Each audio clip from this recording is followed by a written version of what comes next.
తెలంగాణ సాయుధ రైతాంగ పోరాట యోధుడు దొడ్డి కొమరయ్య 70వ వర్ధంతి సందర్భంగా ఆయన్ను స్మరించుకున్నారు నేతలు. తెలుగు యూనివర్సిటీలో కొమరయ్యకు ఘన నివాళులర్పించారు. ఆయన జీవితంపై పుస్తకాన్ని ఆవిష్కరించారు కేంద్ర మంత్రి దత్తాత్రేయ. కార్యక్రమంలో సాంస్కృతిక కార్యక్రమాలు అలరించాయి.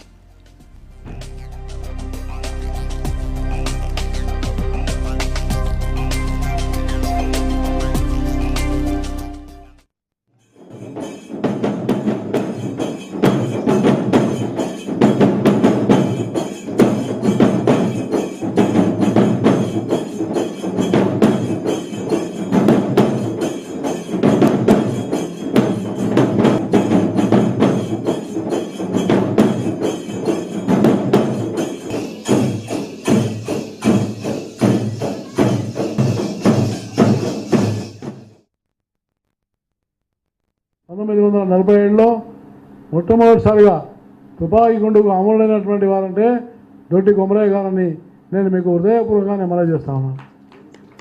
మొదటి అమరుడు దొడ్డి కొమరయ్య గారు.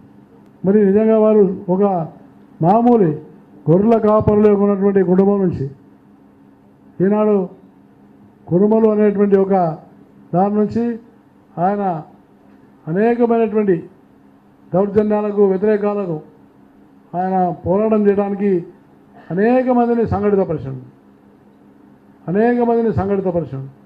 సంఘటితపరిచి ఈ ఉద్యమం కోసం ఆయన బలిదానమైనాడు, తుపాకీ గుండ్లకు గురైనాడు. పోరాటం తెలంగాణ చరిత్రలో చాలా కీలకంగా నిలిచింది. అప్పటికీ ఇప్పటికీ ఆ స్ఫూర్తి తెలంగాణ సమాజం మర్చిపోలేదు. ఒకవైపు ఆంతరంగికంగా ఇక్కడ పెత్తందారుల మీద కొట్లాడుతూనే ఇంకోవైపు బాహ్యంగా వచ్చిన శక్తులను కూడా ఎప్పటికప్పుడు నిలువరిస్తూ వచ్చాం.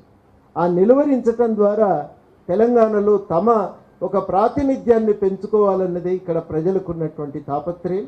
ఖచ్చితంగా రేపటి తెలంగాణ నిర్మాణంలో ఈ గతం అనేది గుర్తుపెట్టుకోవటం చాలా అవసరం. ఆ రిసరెక్షన్ ఆఫ్ తెలంగాణ హీరోస్, మళ్ళా తెలంగాణ తనను డిస్కవర్ చేసుకోవాలి. తన చరిత్ర ఏంది, తన వారసత్వం ఏంది, తన శౌర్యం ఏంది, తన త్యాగం ఏంది, అది తనను తాను గుర్తు చేసుకోవాలి. Resurrection of Telangana heroes, Telangana యోధుల పునరుత్థానంలో భాగం ఈ పుస్తకం.